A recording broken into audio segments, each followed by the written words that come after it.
The effects of stress on your body and your mind. So, hey, I'm Steve. I'm a certified natural health professional through Trinity School of Natural Health and also a board certified holistic health practitioner through the American Association of Natural Wellness Practitioners.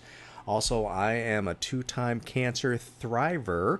Back in 2013 and in 2014, I had a run in with testicular cancer and thrived through the many challenges that come with cancer treatments, such as chemotherapy. And as you can see right there, that's when I was midway through chemotherapy. Kind of crazy, tired right there. Another shot right there. And yes, getting the IV of chemotherapy. So, my mission is to share and teach those that are facing their own wellness challenges and what to make wiser choices in being well. My passion is to teach and coach on achieving wellness and happiness through the gut. So, are you guys ready to dive in? I know I am. And I can't forget, this here is my husband. He helped me get through many of the challenges that I faced when I was going through cancer. So, what to expect from this presentation? So, if you feel that you're struggling with stress and burnout, this series is going to help you recognize the signs and give you all the information you need to get through this phase in your life. So, you will learn things such as what stress, burnout, and overwhelm are, what role lifestyle factors play, changes to make right now to reduce your stress and overwhelm, and continue daily routine, lifestyle, and natural health remedies for alleviating chronic stress. So let's dig in and learn how to finally take control of your life, reduce your stress, and find happiness. And just a disclaimer, I am not a doctor or mental health professional and cannot be held liable for the information written here. This information is meant to provide information to help you relieve stress, burnout, and overwhelm. For medical assistance, please seek help from a medical or mental health professional, and especially before making any dietary or lifestyle changes. So, chronic stress. Stress is something everyone experiences, but when you get into high levels of chronic stress, where it never seems to go away, you are putting your health and wellness at risk. You can worsen your anxiety and depression, have issues in your home life, deal with disruptions at work, and eventually face burnout and overwhelm. So, stress, burnout, and overwhelm are often closely connected. So, high amounts of stress can lead to a wide range of mental and physical side effects. Over time, you can reach the point where you burn out, followed closely by a sense of overwhelm. Combined, they can wreak havoc on your personal and professional life. So, some of the surprising causes of stress. Stress comes in many forms and can affect both your mental and physical health. Stress is normal and something everyone experiences, but that doesn't mean it isn't serious. So, you should always take your stress seriously and treat it just like you would any other health condition you have. So, in order to find the right treatment, you need to figure out where your stress is coming from. So, some of the top causes of stress: one, not taking care of yourself enough, so proper self care, not paying attention to proper nutrition, relationship issues, even when they aren't obvious, daily annoyances that add up, social media, and being messy and disorganized. So, some of the signs that you aren't handling stress well: stress among teens and adults continues to climb every year. From social media and technology influences to daily stressors, work, and finances, we are bombarded with drivers for stress on a daily basis. Put that cell phone down, right?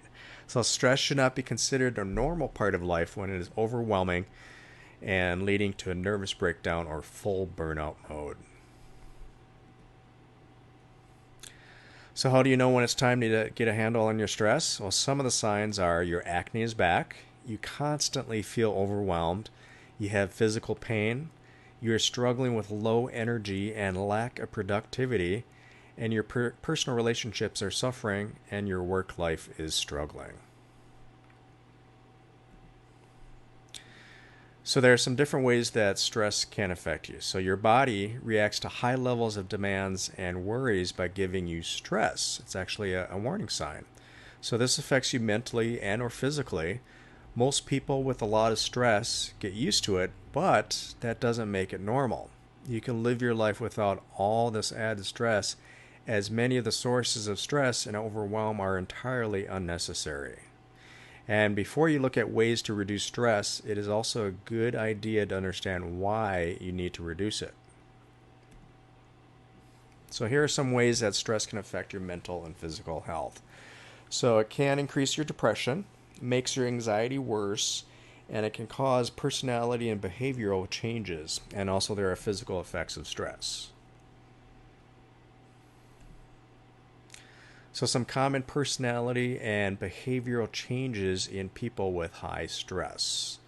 There's frustration, hostility, bitterness, anger, being more suspicious, overthinking, and lack of motivation.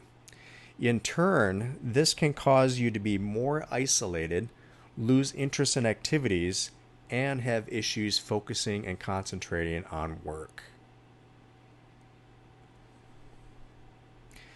So if you're someone that seems to be always stressed out and is constantly looking for more to add to your plate instead of managing the stress you already have, you might be an addict. So this is often linked to being overworked, being a perfectionist, and having the thought that the more you try to accomplish, the better off you will be.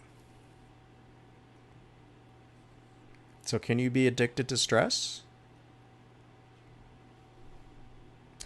It can often be hard to determine if you are addicted to stress, especially if you're used to being in a stress state a large amount of the time.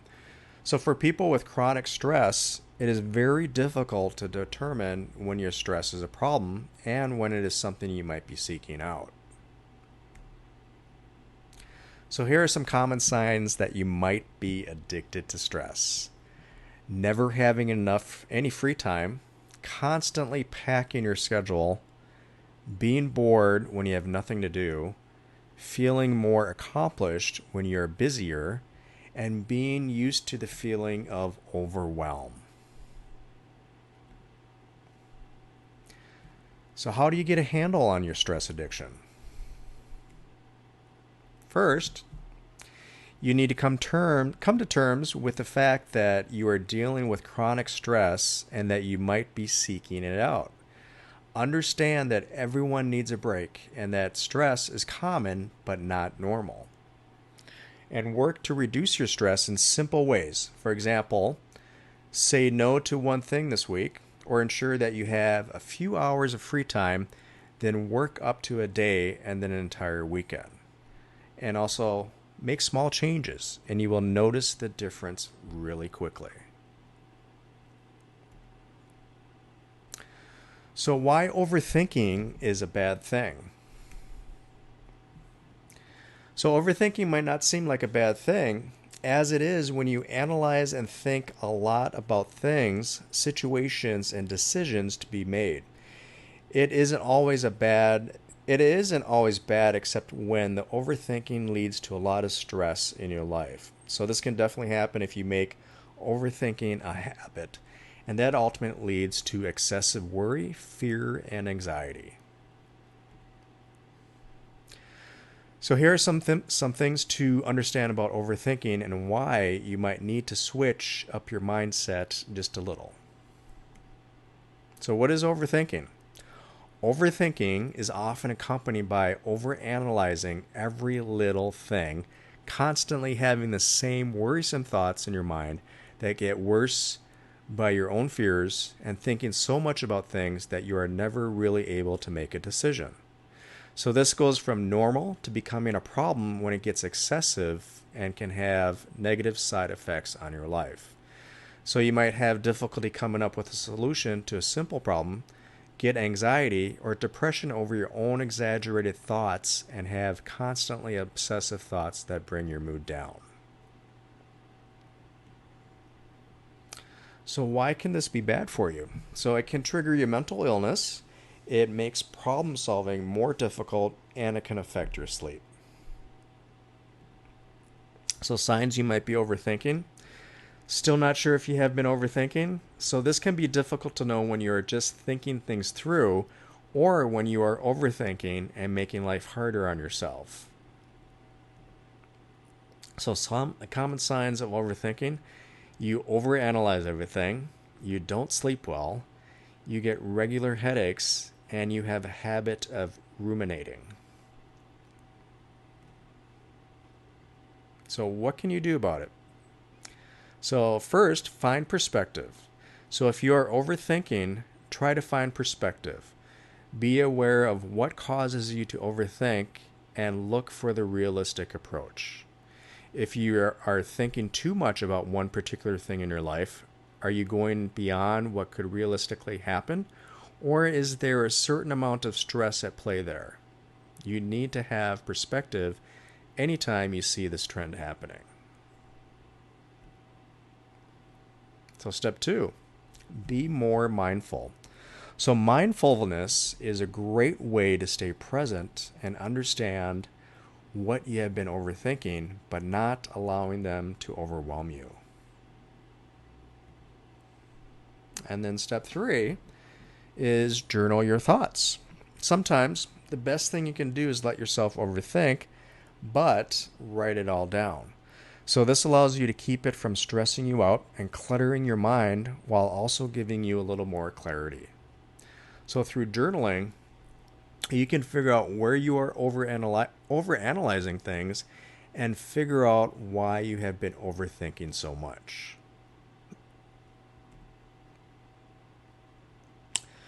So that's a wrap.